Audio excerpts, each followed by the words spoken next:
Good morning, guys! Ay, abot pa sa good morning. Tawag dito, magla-live ako later, okay? Sa mga hindi pa po nag-check out, may time pa po kayo mag-check out. Pero until 1 p.m. or mga 2 p.m. na lang, guys. Kasi kapag di pa po kayo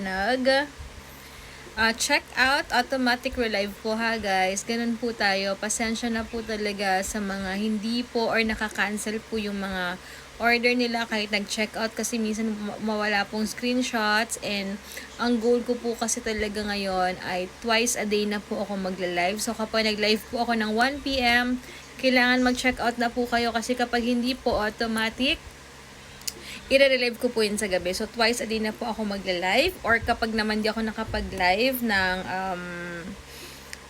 1 p.m. guys, just in case lang, kapag hindi po kayo nag-send ng screenshot kinabukasan, natanggalin ko na po yung mga stickers.